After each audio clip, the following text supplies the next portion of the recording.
Gracias. Buenos días, ahora sí, buenos días iglesia. Qué bendición poder estar una vez más en la casa del Señor para acercarnos a su palabra y poder ser expuestos a ella, porque es lo que queremos en esta mañana. Amén. Voy a continuar y quiero invitarles a ir a la primera carta, una vez más, del apóstol Juan. Hace 2 domingos estudiamos el capítulo 1 y quiero invitarles ahora a que veamos algunos versos del capítulo 2 para que lo tengamos ahí. Quiero antes recordar un poco el contexto en el que fue escrito la carta, ¿no? Y quién era este hombre, el apóstol Juan. Tengo aquí, bueno, no sé si va a alcanzar a ver, sí. Un poco para recordar algo sobre Juan, algunos datos personales, es que fue uno de los 12 discípulos originales, digamos, de los que estuvieron con Jesús. Y es muy importante recordar esto porque la manera en la que Juan escribe y en la que se expresa de Jesús y en la que recomienda lo que recomienda es producto justamente de esta cercanía que él tuvo con su maestro, con Jesús. Entonces fue uno de los 12 discípulos, fue hermano de Santiago o Jacobo. Ambos a Jesús les puso como mote los Boanerges, ¿no? Los hijos del trueno. Ya vamos a ver un poquito a qué se refería Jesús seguramente cuando les dijo esto. Recordamos que como oficio Juan era pescador, estaba ahí, o sea que no tenía a lo mejor un proyecto de vida demasiado ambicioso en el momento en el que fue llamado. Se cree que Juan fue de los discípulos más jóvenes, de hecho cuando Jesús hace el llamado a seguirle y para convertirse en pescadores de hombres. Finalmente recordamos que Juan fue el único que tuvo una edad avanzada. Todos los demás discípulos sufrieron una muerte temprana a causa de su Señor. Juan fue exiliado a la isla de Patmos y escribió, el libro de Apocalipsis, las revelaciones. No hay datos sobre él, esto es un dato curioso, entre los años 50 y 85 o 90 aproximadamente, no se sabe mucho de Juan, pero sí se sabe después porque, como he dicho antes, es en su ancianidad cuando Juan escribe estas 3 cartas, primera, segunda y tercera de Juan y el libro de Apocalipsis. Muy bien. Recordamos un poco el contexto también que él tenía. Juan era un anciano o un líder de un grupo de iglesias en Asia Menor, en la parte occidental, lo que hoy es actualmente Turquía. Y veíamos en la predicación anterior cómo en esa región justamente había un sincretismo religioso, ideológico, filosófico, es decir, se abrazaba todo lo que viniera, era muy inclusivista, para todo tipo de pensamientos y de ideas, excepto las que eran dedicadas a Dios. Lo que era exclusivista, ellos no lo querían. Y es en ese contexto en el que Juan comienza a escribir sus cartas, porque ataca directamente lo que recordarán, en principio era el gnosticismo, ¿no? Los comienzos, a finales del siglo I. Muy bien. Dicho esto, vamos a ir a los primeros 2 versos de primera de Juan y el capítulo 2. Pero acompáñenme a orar primero. Señor, gracias en esta hora porque podemos acercarnos a su palabra, porque queremos hacerlo con fidelidad, porque queremos saber qué estaba puesto ahí en ese momento, qué inspiró el Espíritu Santo al apóstol Juan para escribir, cómo afectó a la iglesia en ese momento, Señor, y luego poder ver para nosotros también qué tiene que venir, porque seguramente la palabra es vigente hoy. Que sea su voz y no la de hombre, Señor, en esta mañana, y denos corazones sencillos, denos disposición para escucharla, pero también el deseo y la decisión y la disciplina de no solamente ser oidores olvidadizos, sino hacedores de esta su palabra, Señor. Gracias por este privilegio, en el nombre de Jesús. Amén. Amén. Vale. Los primeros 2 versículos del capítulo 2 de la primera carta de Juan dicen así. Vamos a estar yendo y viniendo en algunos pasajes, así que yo quiero invitarles a tener su Biblia. De todas maneras, lo vamos a tener aquí por alguna razón, digamos, pedagógica, si me permiten, ¿vale? Vamos a leer los primeros dos. Dice el apóstol Juan: hijitos míos, estas cosas os escribo para que no pequéis. Y si alguno hubiere pecado, abogado tenemos para con el Padre a Jesucristo el justo. Y Él es la propiciación por nuestros pecados, y no solamente por los nuestros, sino también por los de todo el mundo. En primer lugar, dicen que esta es una prueba de la edad avanzada que Juan tenía, ¿no?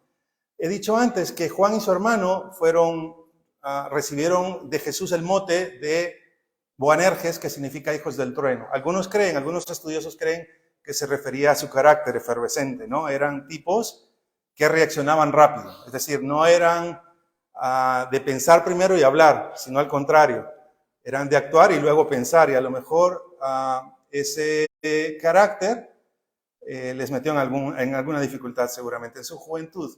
Y denota eso, y es bonito que la palabra recuerde esto y lo mencione, porque habla del carácter y de cómo estar expuestos, que es finalmente, yo creo, el propósito de esta predicación. Estar expuestos a la palabra y estar expuestos a la persona de Jesús nos debe llevar irremediablemente, hermanos, a tener una transformación de vida, a parecernos a Jesús, que es, yo creo, el propósito de esta predicación. Entonces, cuando se refiere a esto, a hijitos míos, es esta idea de amor, de cariño. Recordamos que Juan es conocido como el discípulo amado, ¿no? Mencionábamos que era el que se recostaba en el pecho de Jesús. Y él recibe directamente de Jesús esto que está diciendo, como dice más adelante. El propósito, entonces, si recordamos un poco los versos del capítulo 1, los versos finales, Juan está haciendo una comparación, ¿no? El que dice y hace, o es un mentiroso, porque el que dice tiene que hacer de acuerdo a lo que dice. Es ahí, él está jugando un poco con esto y lo repite hasta en 3 ocasiones en el capítulo 1, y lo va a hacer una vez más en el capítulo 2, porque quiere dejar completamente claro que mi discurso debe ser respaldado por mi manera de conducirme, por mi carácter, por mi actuar. Entonces, eso es importante recordarlo. Y luego, el propósito es este entonces: estas cosas os escribo para que no pequéis. Aquí. Es sencillo de decir y es sencillo de escuchar. Sin embargo, sabemos que es difícil de cumplir. Pecar es básicamente errar en el blanco, ¿no? Errar el tiro. Es ir en contra del propósito para el que hemos sido creados. El pastor Ariel predicaba el domingo anterior que fuimos creados para hacer las buenas obras que el Señor preparó de antemano, justamente para que anduviésemos en ellas. Ese es el propósito para el que hemos sido salvos. Él nos escogió desde antes. Sin embargo, hay una condición en el ser humano, y todos somos conscientes y todos hemos experimentado que es muy difícil correr esta maratón hacia la madurez sin equivocarnos. Sin embargo, el propósito está aquí. Y yo creo que Juan dice, no pequéis, o sea, estas cosas os escribo para que no pequéis. Y aquí es importante mencionar el versículo 9 del capítulo 1. Dice, si confesamos nuestros pecados, ¿recordáis? Él es fiel y justo para perdonar nuestros pecados y limpiarnos de toda maldad. También el pastor Ariel lo mencionaba, porque podríamos tomar esta limpieza de parte de Dios para nosotros como una licencia para pecar, ¿no? O sea, si Dios me va a perdonar, pues yo debo vivir mi vida como quiero. De hecho, eso era uno de los puntos. Recordáis también que este gnosticismo, o los comienzos de él, decía en ese momento, era que Dios es espíritu, ¿no? Y entonces, si mi espíritu está bien con él, no importa lo que yo haga, con mi cuerpo. Es decir, yo puedo decir que soy un hijo de Dios y que le conozco y vivir como a mí me plazca, porque finalmente mi cuerpo, la materia, ya es mala en sí misma, intrínsecamente, ¿no? Esto es lo que está atacando Juan de raíz. Es decir, mis actos deben respaldar mis palabras. Y si yo digo que le conozco, entonces debo andar en la luz, como ya ha dicho en el capítulo anterior. Entonces, el tema es este. aunque dice que no pequéis, presupone que vamos a pecar porque sabe que vamos a pecar, ¿no? Y dice entonces la segunda parte del versículo 1, y si alguno hubiere pecado, y aquí, mis hermanos, no es la pregunta de que si acaso alguien ha pecado. No, la idea es, y si alguno hubiere pecado, porque va a pecar, esta es la idea, viene la parte interesante que dice, abogado tenemos para con el Padre, a Jesucristo el justo. Yo quiero que me acompañen a la carta a Romanos en el versículo 6. Este es Pablo escribiendo.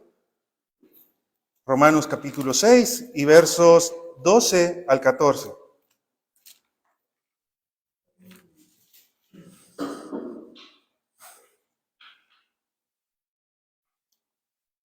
Dice de la siguiente manera, Romanos 6, 12 al 14. No reine, pues, el pecado en vuestro cuerpo mortal, de modo que lo obedezcáis en sus concupiscencias. Ni tampoco presentéis vuestros miembros al pecado como instrumentos de iniquidad. Por el contrario, sino, presentaos vosotros mismos a Dios como vivos de entre los muertos, y vuestros miembros a Dios como instrumentos de justicia. Porque el pecado no se enseñoreará de vosotros, pues no estáis bajo la ley, sino bajo la gracia. Es decir, la idea es esta: estamos expuestos al pecado, pero no somos gobernados por el pecado. Es decir, vamos a pecar seguramente, vamos a tener una lucha contra el pecado, pero el pecado no va a enseñorearse de nosotros, no va a reinar en nuestra vida. Esa es la idea.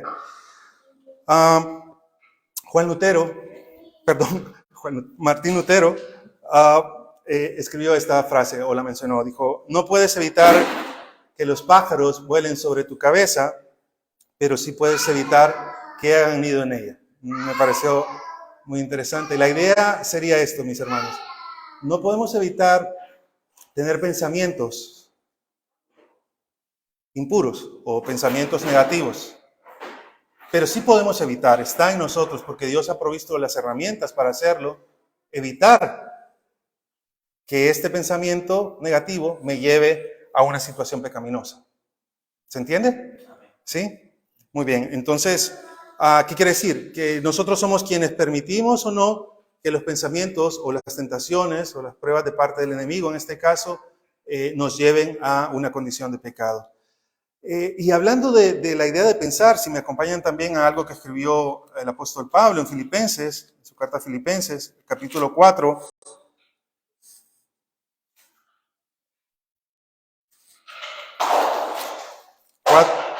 Y versículo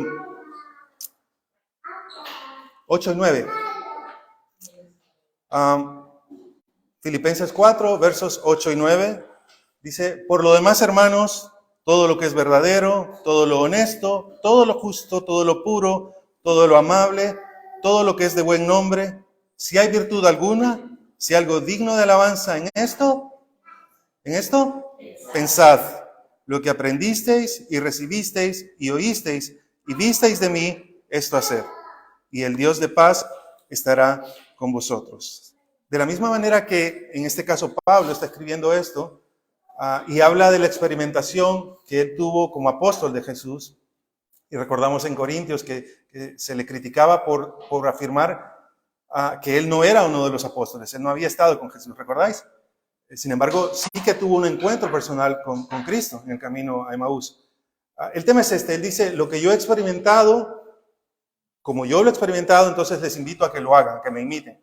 Es lo que Juan está diciendo, porque fue un testigo presencial, ocular y auricular de Jesús. Él vio y escuchó, y lo vimos en la predicación anterior, y dice, incluso lo que palparon nuestras manos tocante al verbo de vida. Esta intimidad que tenemos cuando nos acercamos a Dios hoy nos lleva irremediablemente, como he dicho antes, a obedecerle y a imitarle. Ese es el propósito. Entonces, vamos a volver. Entonces, dice aquí, entonces, y si hubiéramos pecado, abogado tenemos para con el Padre, a Jesucristo el justo. No hace muchos meses, porque voy a introducir esta idea de un tribunal judicial, ¿no? Hubo un caso muy sonado, muy mediático, ya lo recordarán algunos, de actores de Hollywood muy famosos. Era un caso porque se le había acusado a él, al hombre, de haber abusado de ella, de la chica. Y fue un juicio muy mediático. Me refiero a Johnny Depp y su ex esposa, su ex mujer, Amber Heard. Y sembró un precedente muy peligroso, si me permiten, porque es la primera vez que un hombre gana una discusión a una mujer. Y ahí lo voy a dejar. No, es broma. Pero la idea es esta.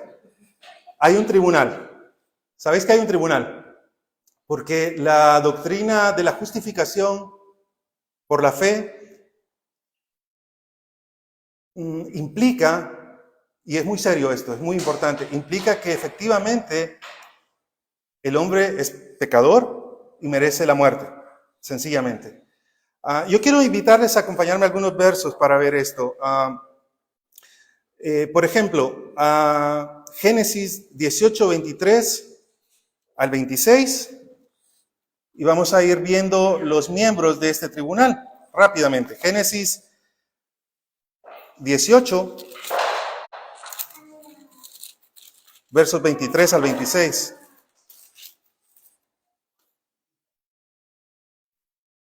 Esto es cuando Dios ha dicho que va a destruir Nínive, ¿recordáis?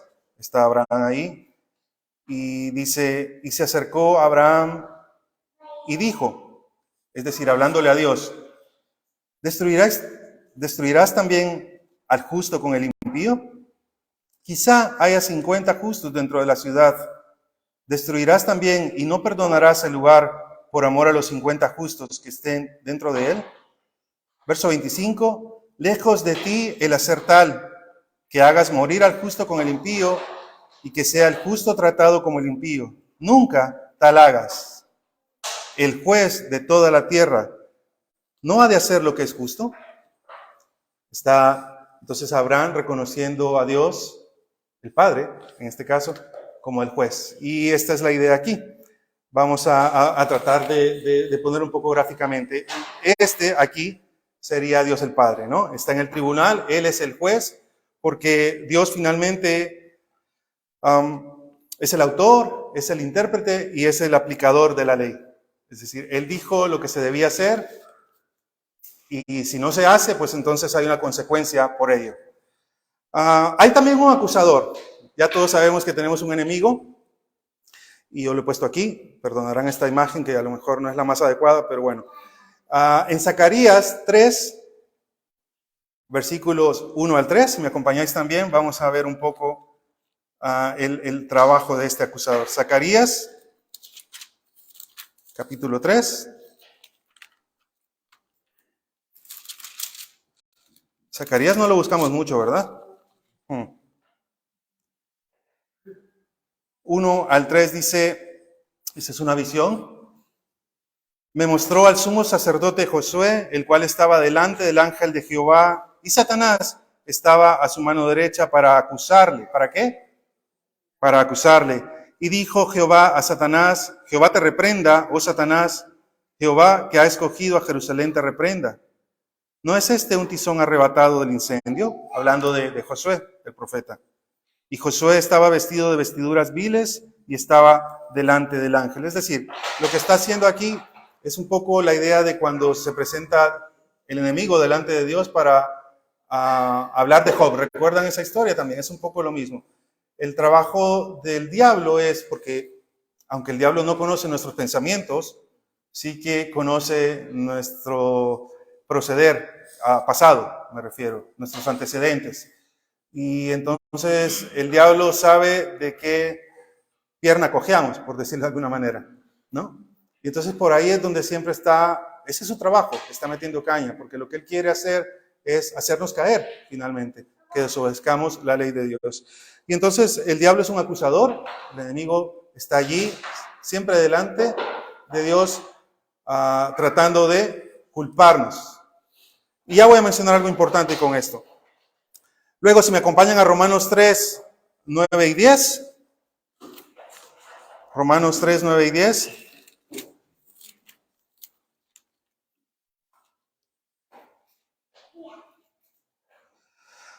¿Qué pues? ¿Somos nosotros mejores que ellos? En ninguna manera, pues ya hemos acusado a judíos y a gentiles que todos están bajo pecado, como está escrito, no hay justo ni aun uno. No hay quien entienda, no hay quien busque a Dios. Versículo 12, todos se desviaron, a una se hicieron inútiles. No hay quien haga lo bueno, no hay siquiera uno. Es decir, en el centro estamos nosotros, estoy yo, está la humanidad, porque todos somos pecadores. ¿Sí? Dice la palabra en Romanos también, por cuanto todos pecaron, están separados de la gloria de Dios. Luego adelante dice, porque la paga del pecado, ¿cuál es? La muerte. Hay una buena noticia, sin embargo, más la dádiva o más el regalo de Dios es vida eterna. ¿En quién? En Cristo Jesús, que está aquí y es justamente como dice el verso del capítulo 2 de Juan, nuestro abogado, porque Él es Jesucristo el justo. La palabra en el original que se utiliza aquí es una palabra que me llamó mucho la atención porque la conocemos, la utiliza solo Juan, de hecho. Es el único en toda la Biblia que la utiliza, es la palabra paracletos, ¿no? Nos suena. Y es vinculada mucho al Espíritu Santo por la labor que hace. Entonces, la idea de abogado es uno que acompaña, ¿no? Un comentarista decía que la idea podría ser esta. Es un amigo del acusado que está con él delante del juez e intercede delante del juez a favor de su amigo. En el caso del Espíritu Santo, como menciona Juan también en su Evangelio, Juan 14:16, refiriéndose al Espíritu Santo, es el Consolador. Es decir, Jesús ofrece al Espíritu Santo para consolarnos, para acompañarnos. Pero la idea aquí entonces, volviendo a Jesús, cuando se refiere a la palabra abogado, es un intercesor, es un mediador, ¿no? En 1 Timoteo 2:5, si me acompañáis también, 1 Timoteo 2:5, algunos lo sabrá de memoria seguramente. 1 Timoteo 2:5, porque hay un solo Dios y un solo, ¿qué? Mediador entre Dios y los hombres. ¿Quién es? Jesucristo, hombre. Y lo menciona de esta manera porque Él entiende nuestra condición humana, porque Él fue un ser humano como nosotros. Es la única manera en la que se pudo, como vamos a ver un poco más adelante, expiar la paga de nuestra culpa. Jesús nos entiende por esta razón, porque tuvo hambre, tuvo sueño, sintió cansancio, fue tentado, ¿no? Fue tentado por el diablo. Entonces Él nos entiende. La diferencia, mis hermanos, es que Jesucristo no pecó. Y ahí, aunque se diga rápido y se diga fácil, es donde radica la importancia de que estemos hablando de esto hoy, porque si no, sería un buen maestro, un maestro moral únicamente, ¿no? Como los hay tantos. Jesucristo, sin embargo, no pecó. Amén. Muy bien. Hay una idea que quería compartir un poco relacionado también a lo del tribunal. Alguna vez han escuchado seguramente la idea esta. Hay justicia, hay misericordia y hay gracia, ¿no? Justicia, lo voy a poner de esta manera, un predicador lo explicó así. Imaginen que están en su casa y el vecino tiene un hijo adolescente, ¿no? El hijo adolescente lo que hace es que se lleva sin permiso el coche de su padre, se va de fiesta y cuando vuelve viene borracho y lo que hace es que cuando quiere aparcar se estrella contra el muro de nuestra casa, digamos. ¿Vale? Entonces salimos. Lo justo sería que nosotros vayamos, le llevemos con su padre, con su familia y le digamos, él ha hecho esto, quiero que me pagues, que me indemnices, ¿no? Por la falta que él ha cometido. Eso es justicia. Amén, está claro. Pongamos esto. Sabemos, porque es nuestro vecino, que su padre se ha quedado sin trabajo recientemente. Está en el paro. Así que no tiene muchos recursos. Entonces yo podría, si soy el dueño de casa, usar misericordia y decirle a lo mejor, vale, sé la condición en la que están, vamos a hacer esto. Yo voy a comprar los materiales para reparar el muro de mi casa y ustedes pongan la mano de obra, por llamarlo de alguna manera, ¿no? Y compartimos los gastos, porque tengo misericordia con ustedes. Eso es misericordia. Sin embargo, la gracia va más allá. La gracia sería que yo venga, invite a la familia a mi casa a cenar y haga preparar un buen plato de cena y les diga, no se preocupen, yo voy a pagar por ello, yo lo voy a reparar. Siempre que quieran venir a casa son bienvenidos para cenar. Y yo te voy a pagar uno de estos lugares para desintoxicar al chico. Es totalmente contrario a lo que nuestra propia humanidad o condición nos indica hacer. ¿A que sí? La justicia es recibir un pago por lo que merecemos. Otra vez, la justicia es recibir un pago por lo que merezco. La misericordia es que se perdone la falta de lo que yo he cometido. Pero la gracia va muchísimo más allá. La gracia es recibir lo contrario de lo que merezco. Entonces, cuando Jesús obra en gracia, es que, aunque yo merezco morir, Él me da vida y vida eterna. Amén. Cierro el paréntesis aquí bueno, no sé si se ha entendido. Sí, yo creo que sí, ¿no? Muy bien. Luego, más adelante, para volver, dice en el versículo 2, y Él, hablando de Jesús, de quien ha hablado antes, como el abogado, es la propiciación por nuestros pecados. Y no solamente por los nuestros, sino también por los de todo el mundo. La idea de esta palabra rara, ¿no? De propiciación que está aquí, se parece un poco a la palabra expiación, que también está en la Biblia, pero que no es menos rara. No nos dice mucho, ¿no? La idea es esta, mis hermanos. Propiciación es la idea de pacificación o de satisfacción de una demanda de justicia, en este caso de Dios. La idea sería que cuando se ofrece en expiación, apacigua o concilia a quien ha cometido la falta con el que demanda justicia por la falta cometida. Jesucristo es nuestra propiciación, Él es nuestra expiación. Y la palabra viene aquí a lo mejor del Antiguo Testamento. De hecho, una de las fiestas solemnes del pueblo de Israel era lo que se llamaba Yom Kippur, era la fiesta de la expiación. Alguna vez lo hemos comentado aquí, una fiesta una vez al año en la que el sumo sacerdote iba al lugar santísimo a ofrecer un sacrificio para pedir el perdón por los pecados de todo el pueblo de todo ese año. Una vez al año.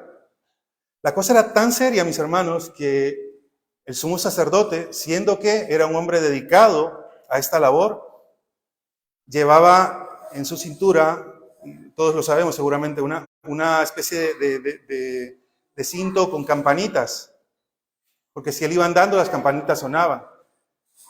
Es decir, si dejaban de sonar, es que en presencia de Dios, inclusive el sumo sacerdote podía caer fulminado ante la santidad de Dios. Era así de serio. Jesús es nuestra propiciación, porque si vemos esta imagen que es del arca de la alianza, Dios da las indicaciones a quienes la construyeron, de qué materiales van a ser, pero como la idea es esta del propiciatorio, esta parte que está aquí entre los querubines era justamente el propiciatorio. Lo que el sumo sacerdote hacía, hermanos, era que rociaba parte de la sangre del cordero sin mancha que había sido sacrificado en el propiciatorio. Todos conocemos este pasaje, ¿no? Sin derramamiento de sangre no hay remisión de pecados, no hay perdón de pecados.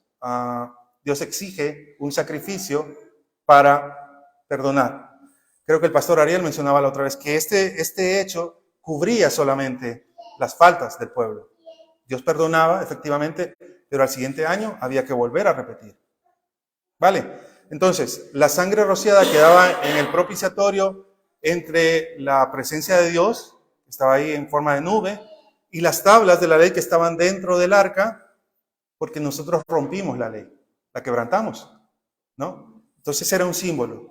Sin embargo, Jesucristo, como cordero, sin mancha, fue sacrificado una vez y para siempre por nosotros. en la cruz del Calvario. Este sacrificio de Jesús en la cruz es lo que a nosotros nos brinda la salvación, porque esta sangre derramada ya no cubría solamente las faltas, las quitaba, las limpiaba. El hecho es, mis queridos hermanos, que cuando Jesús es nuestro abogado y nosotros estamos en este tribunal, Jesús no es el típico abogado, ¿no? que miente para que su cliente, por llamarlo de alguna manera, salga libre. Jesús va con la verdad por delante porque Él es la verdad. Y a Juan se ha encargado de decirlo, el que permanece en la verdad, ¿no? La idea es esta. Jesús dice, Edward es mi cliente delante de Dios. El que le acusa tiene razón porque él ha cometido los actos de los que se le acusa. Es decir, él merece morir. Él es culpable. Qué abogado más raro, ¿no? Porque en lugar de defendernos, primero que hace es ir con la verdad. El tema es este, que a los que él ha elegido para sí, es como cuando dice, y me voy a permitir la licencia creativa, me puedo acercar al juez, ¿no? Hablando de estos juicios orales, y va Jesús delante del juez, de su padre, y le dice, es verdad, Eduardo es culpable, pero es de los míos. Yo pagué por él. ¿Se entiende? El sacrificio de Jesús cubrió mis faltas, cubrió mis pecados, cubrió los pecados de la iglesia, de los que el Señor ha hecho su iglesia, su cuerpo, y delante de Dios entonces somos justificados por la fe. ¿Por qué? ¿O por medio de quién? Por medio de Jesucristo. Única y exclusivamente recibimos el perdón de nuestros pecados y la justificación por medio de Jesucristo. Es decir, Él es nuestro abogado, Él no engaña para hacernos inocentes, no, Él ocupa nuestro lugar para entonces, a través de su sacrificio en la cruz del Calvario, decir que yo ya pagué por ellos, Él pagó por nosotros, y entonces Dios, como se ha dicho muchas veces, nos ve con las gafas como que estuviera viendo a Jesús. Es decir, Jesús es un mediador, la idea es que se pone en el medio, ¿no? Y entonces Dios ve su justicia aplicada a nosotros. Amén. Es fuerte, es muy fuerte. Y quizás uno de mis propósitos esta mañana sería que podamos, no voy a decir apreciar porque lo sabemos, pero tener y darle el valor real a lo que Jesús hizo por nosotros. Y ya vamos a ver más adelante de qué manera lo podemos hacer. Hoy hemos celebrado la mesa del Señor también y ha sido un tiempo precioso. Hemos cantado además, de tal manera me amó, y hemos dicho, por su amor yo viviré, de su amor cantaré, con mi Jesús caminaré, ¿no? Porque me amó a mí. ¿Qué dijimos al final? Y lo cantamos todos, ¿eh? Le seguiré. Ahí vamos. Ahí vamos. Vale, entonces, Dios nos justificó gratuitamente por gracia, ¿no? No lo merecíamos. No había nada, mis hermanos, que nosotros pudiéramos haber hecho para siquiera acercarnos a Dios. La paga del pecado es muerte, no hay bueno ni aun uno, mas Dios muestra su amor para con nosotros, en que siendo aún pecadores, Cristo murió por nosotros. Amén. Es así. Somos inocentes entonces únicamente por medio de Jesús, ya que solamente Él pudo satisfacer la demanda de justicia que Dios exigía que fuese pagada para remisión de pecados. Es decir, Dios es justo en primer lugar. Decimos todo el tiempo Dios es amor, ¿no? Dios ama a todo el mundo. Con perdón, Dios es buena onda, ¿no? Es buena gente. No, Dios es justo. Y su justicia demanda una paga por las faltas que cometimos. Todos aquí le dimos la espalda a Dios. Alguien decía de manera muy poética, tal vez, todos clavamos sus clavos en la cruz. Todos estuvimos ahí, le escupimos. Todos le insultamos, todos le tiramos de la barba. Estábamos ahí, porque todos somos pecadores, finalmente. El tema es este, que hemos sido justificados. Y hablamos la idea del perdón que el capítulo 1 y versículo 9 dice de Primera de Juan, porque hay una confesión que podemos hacer y recibir un perdón para salvación, ¿no? El perdón legal. Pero para nosotros, sus hijos, es que cuando confesamos, porque somos llamados a confesar nuestros pecados y a arrepentirnos, y aquí es donde radica la gran diferencia, no es solo decir de labios afuera, Señor, me equivoqué, es decir, me equivoqué, me arrepiento y no quiero volver a hacerlo. Y entonces cambiar de dirección. Este hecho es lo que en mí respalda lo que digo. Es el hecho de buscar parecerme a Dios, como vamos a ver un poco más adelante. Muy bien.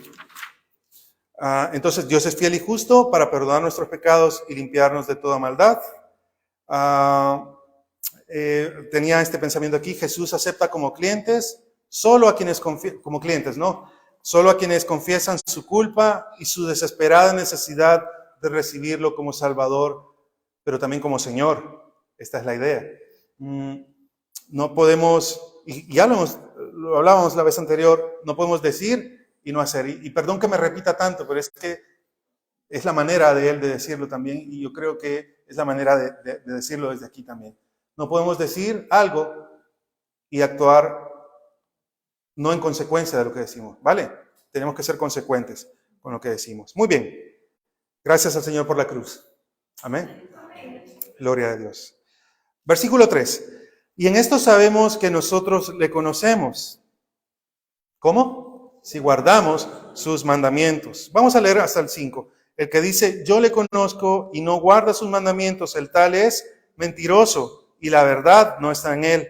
Pero el que guarda su palabra, en este verdaderamente el amor de Dios se ha perfeccionado. Por esto sabemos que estamos en él. Hay evidencias entonces visibles de que alguien conoce a Dios.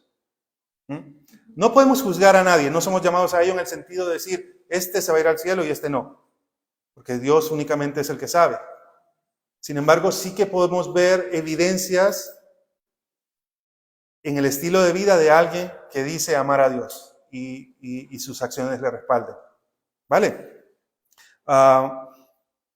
La idea aquí es que Juan dice, en esto sabemos. Me encanta porque no dice en esto suponemos, o en esto desearíamos que, o en esto anhelamos. En esto sabemos. Es una certeza. En esto sabemos que nosotros le conocemos si guardamos sus mandamientos. Alguien hacía la broma alguna vez que terminaba el culto y venía Edward y se llevaba la Biblia y la ponía en la caja fuerte, ¿no? De casa. No, que quiero guardar los mandamientos de Dios y apreciarlos. No, es que no tiene nada que ver con eso. Ni siquiera tiene que ver nada con el libro como tal. Es que las palabras que yo escuche, a las que esté expuesta, las ponga en práctica, las ponga por obra. El Señor le decía a su pueblo, ¿recordáis? Pongan los mandamientos en los dinteles de las puertas, átalas a tu corazón, póntelas en la frente. Algunos dicen que se las tatuaban, pero hasta ahí no llego. El tema es estar expuestos una y otra vez a la palabra de Dios, a la ley de Dios. Porque una vez más, hermanos, hemos sido salvos por gracia, pero la cosa no termina ahí. Imagínense, lo sabemos, no hay que imaginarse, el alto precio que Jesús pagó en la cruz del Calvario. Y los evangelios narran, por ejemplo, cuando él estaba muy afligido, y dice así, estaba muy afligido hasta la muerte, porque sabía a lo que iba a ser expuesto en las siguientes horas, ¿no? Estas son las últimas horas de Jesús con sus discípulos y les pide que le acompañen y que oren. Y él dice estas palabras, si es posible, hablando con su padre, que pase de mí esta copa, mas no se haga mi voluntad, sino la tuya. Jesús sufrió, le dolió. Y quizás más allá de lo físico es el hecho de que él realmente no era culpable, ¿no? Porque a lo mejor cuando somos culpables y recibimos un castigo, pues hay que apechugar porque nos lo merecemos, ¿no? Hay una consecuencia de mi falta. Pero él no era culpable de ninguna de las cosas por las que fue castigado, por decirlo de alguna manera, en la cruz. Y sin embargo, lo hizo por amor a su pueblo. Es importante tener esto en mente, no con tristeza por él. Por ejemplo, me acuerdo cuando hay una película que se llama La Pasión de Cristo, no sé si la han podido ver, es muy fuerte. Es muy fuerte, es muy explícita. Sin embargo, los estudiosos dicen que ni se acerca realmente al sufrimiento y a la agonía que Jesús sufrió en sus últimas horas antes de la cruz. Y no lo hacemos porque nos da pena Jesús. Pero hay que apreciar el sacrificio que Él ha hecho por nosotros. Finalmente es una respuesta de amor porque hemos recibido amor. Amén. Muy bien. Entonces esta obediencia, mis hermanos, no debe de ser como un legalismo, ¿no? El legalismo es el legalista es el que viene y dice, ok, yo obedezco y entonces soy aceptado por Dios. O sea, yo cumplo la ley y entonces Dios me tiene que aceptar. O sea, yo no le hago mal a nadie, yo cumplo la ley. ¿Se acuerdan del joven rico que se acerca a Jesús? Dice, todo esto lo he cumplido. Pero era un legalista en sí mismo, porque hacía las cosas por sus propios méritos. Y el Evangelio, el amor, habla de que soy aceptado y por lo tanto obedezco. La prédica del domingo anterior tuvo muchísimo que ver. Mis obras no tienen nada que ver en mi salvación. ¿Por qué no? Sin embargo, cuando soy salvo, estoy obligado a hacer obras para demostrar mi salvación. Esta es la idea. Amén. Es vivir en consecuencia, una vez más, del llamamiento del que hemos sido objeto. Y luego dice, el que dice yo le conozco y no guarda sus mandamientos, es decir, hace lo contrario, el tal es mentiroso y la verdad no está en él. Cuando Juan se refiere a la verdad, ya lo hemos dicho antes, en este contexto se está refiriendo a la persona de Jesús, ¿no? Es como que dijéramos, el que dice yo le conozco y no guarda sus mandamientos, el tal es mentiroso y Jesús no está en él. Así de radical. Para Jesús, para Juan, en este caso, o amas o aborreces. No hay términos medios, no hay grises. Es una cosa o el otro extremo. Muy bien, entonces ahí se ve un poco el carácter de Juan, a lo mejor, ¿no? El hijo del trueno. Hay un poquito de su celo por la santidad, que finalmente es lo que él anhelaba que la iglesia o las iglesias de esa región tuvieran. La Biblia es entonces finalmente un espejo. Podríamos pensar que cuando abrimos la palabra, nosotros examinamos a Dios, ¿no? Esta sería la idea. Voy a abrir la Biblia y voy a ver qué hay de Dios aquí. Y es lo contrario, mis hermanos. Es cuando abrimos la Biblia, es Dios quien nos examina a nosotros. La Biblia es un espejo. Y la idea es esta. Cuando vemos el reflejo a la luz de la Biblia, vamos a ver lo mucho que todavía tenemos que parecernos a Jesús. Porque la intención es que cada día nos parezcamos a Jesús. Él dijo, el que quiera ser mi simpatizante, ¿recordáis? ¿No? El que quiera ser un socio, ¿no? ¿Qué dijo? El que quiera ser mi discípulo, y la idea de discípulo es un seguidor, alguien que aprende de y que imita a. Entonces, si alguno quiere ser mi discípulo, ¿qué hay que hacer? Niéguese a sí mismo, tome su cruz todos los domingos. No, tome su cruz cada día y sígame, lo que hemos cantado. Porque Él me amó, porque Él me amó a mí, le seguiré. Y hay tela allí. Hay que negarnos a nosotros mismos porque nuestra naturaleza sigue siendo una naturaleza caída. No somos esclavos más del pecado, porque hemos recibido las herramientas para salir victoriosos si confiamos en Él. Dice un versículo, se me escapó ahora la cita, no os ha sobrevenido, 1 Corintios 10:3, ¿se puede hacer? No os ha sobrevenido ninguna tentación que no sea humana, pero fiel es Dios que no os dejará ser tentados más de lo que podéis soportar, sino que dará también, juntamente con la tentación, la salida para que podáis soportar. La obediencia entonces que honra a Dios es el reflejo de un amor genuino de corazones agradecidos. Una vez más, vamos a obedecer a Dios o somos llamados a obedecer a Dios en amor. No porque tenemos que, no a regañadientes, no, ya no puedo hacer esto, no. es porque amo a Dios que entonces le obedezco. Y esa obediencia es la que realmente honra a nuestro Padre. Amén. Muy bien. En los 90s, era muy joven aún, pero hablando del versículo 6, el que dice que permanece en él debe andar como él anduvo. Hubo una campaña, sobre todo en los Estados Unidos, algunos lo recordarán porque tuvimos hasta camisetas y pulseras de esto.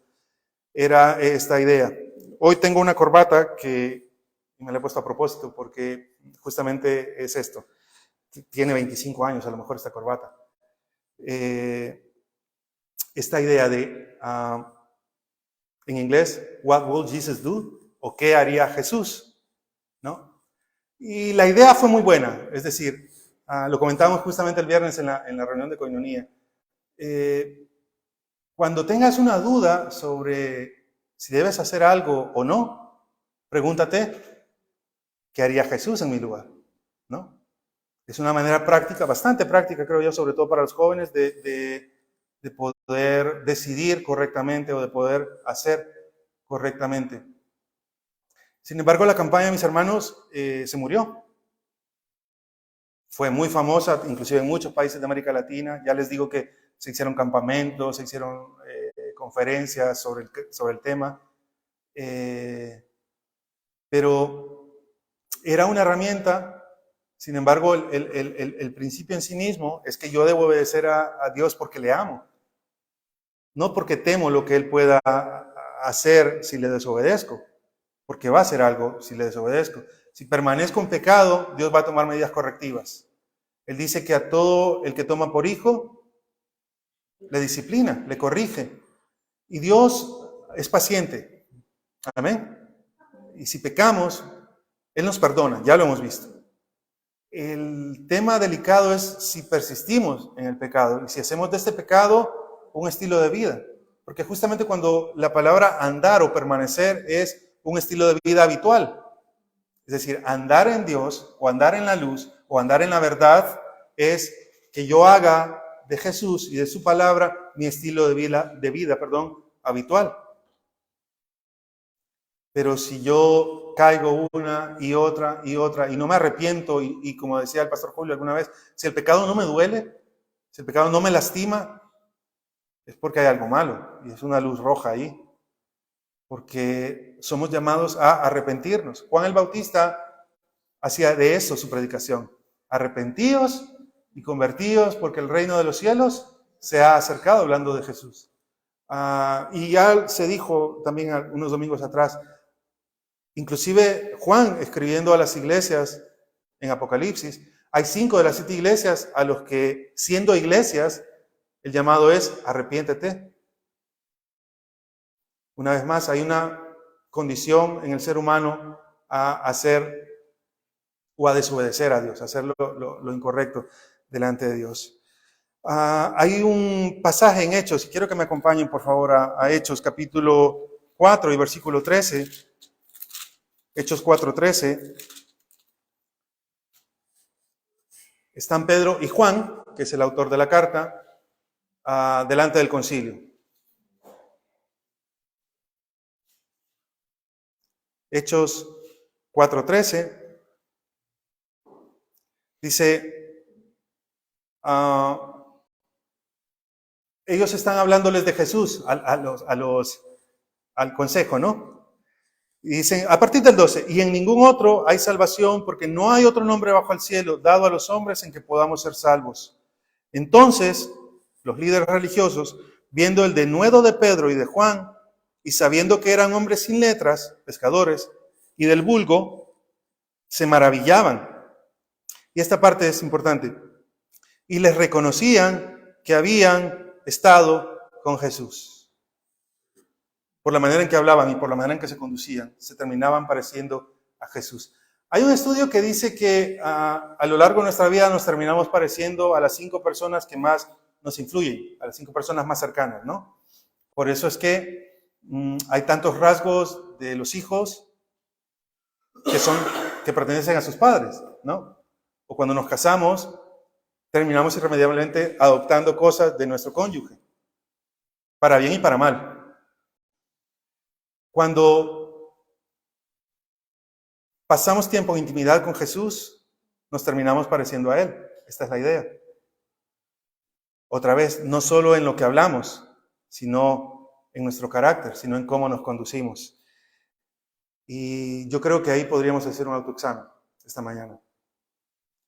Cuando decimos el que permanece, el que dice que está en Él, el versículo 6, el que dice que permanece en Él, y otra vez la idea es esta, que haga un estilo de vida habitual. El que dice que permanece en Él debe andar como Él anduvo. Mis hermanos, no es que vamos a querer andar caminando sobre las aguas. No, Jesús lo hizo. No. En lo que vamos a imitarle es justamente en la dependencia que Él tenía del Padre, por ejemplo. En el tiempo que Jesús dedicaba a orar, por ejemplo, que era muchísimo siendo Dios. En la cantidad de tiempo a lo mejor que Jesús invertía en ayudar a otros.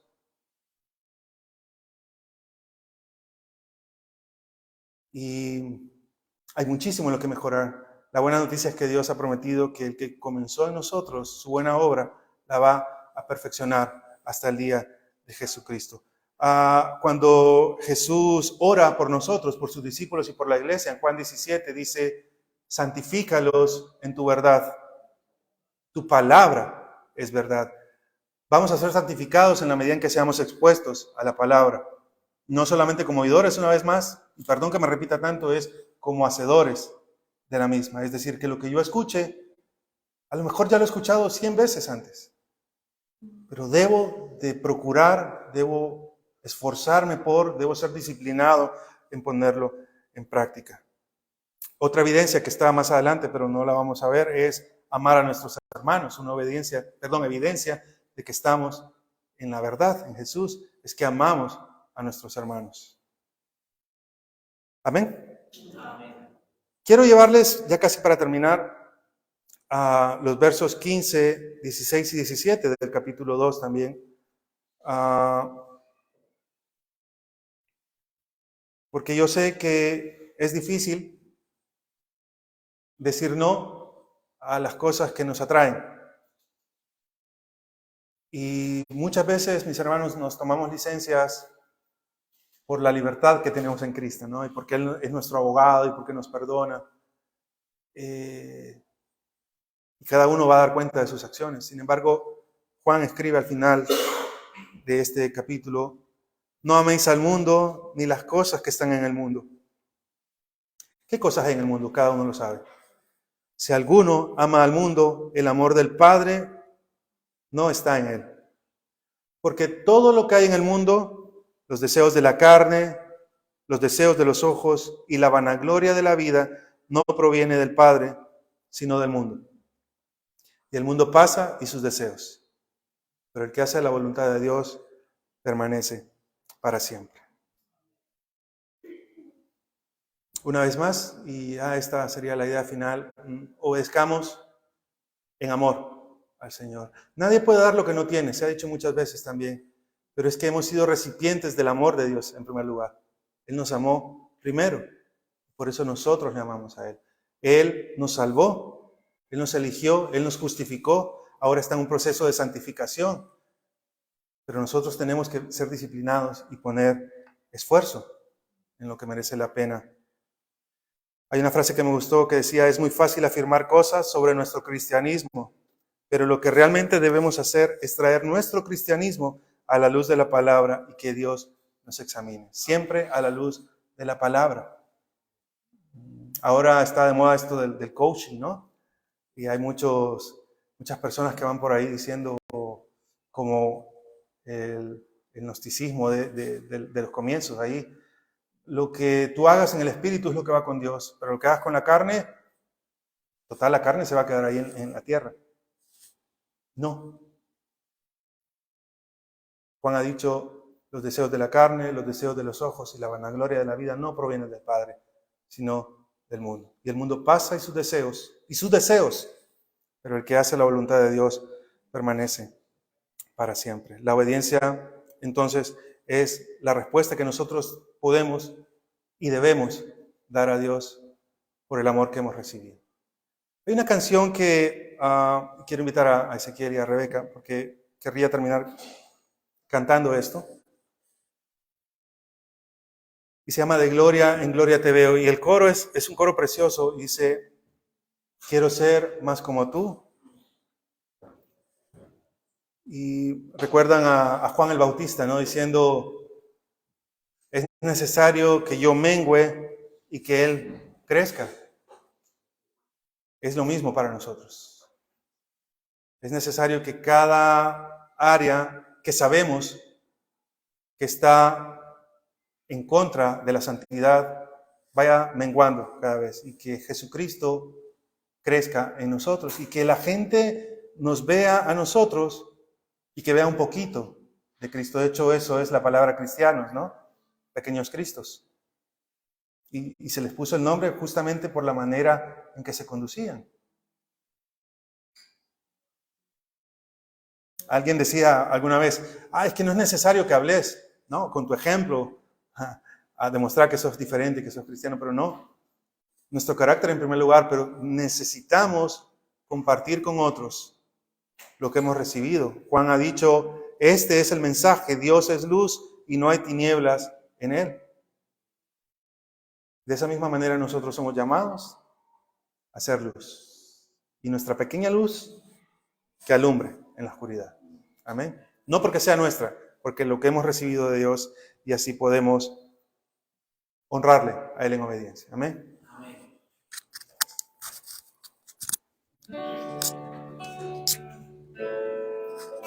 ¿Querían acompañarme de pie por un momento?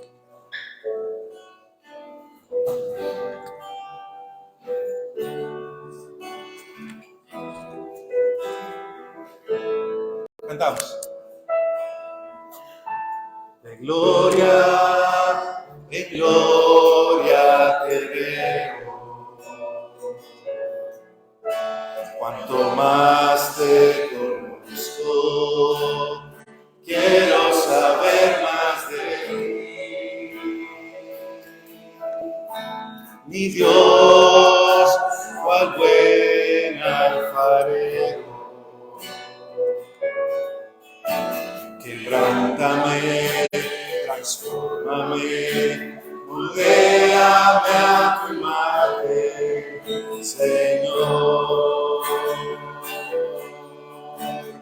Quiero ser más como tú, ver la vida como tú, saturarme de tu espíritu y reflejar al mundo tu amor. Quiero ser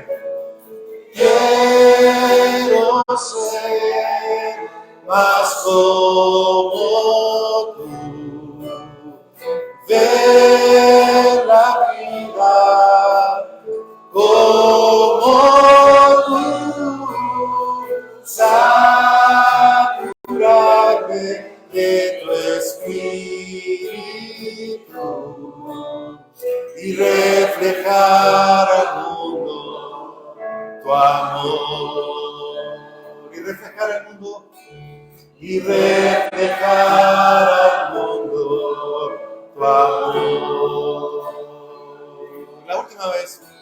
Y reflejar al mundo tu amor. Amén. Señor, gracias en esta mañana por su palabra una vez más. Gracias por su amor inmerecido. Gracias por esa gracia maravillosa y sublime, por habernos hecho parte de su pueblo cuando no lo merecíamos. Señor, y en respuesta a este amor, permítanos vivir vidas que le agraden y que le honren, Señor. No porque sea un deber únicamente, pero porque le amamos. Señor, usted conoce nuestra condición. Usted sabe las cosas en las que necesitamos mejorar, pero también ha provisto en su palabra las herramientas. Y tenemos al Espíritu Santo que también nos redarguye, nos ayuda en nuestra debilidad. Ayúdenos en nuestra debilidad. Oramos en el nombre de Jesús y por los méritos de Cristo en la cruz. Amén. Amén. Amén. Pueden sentarse, hermanos.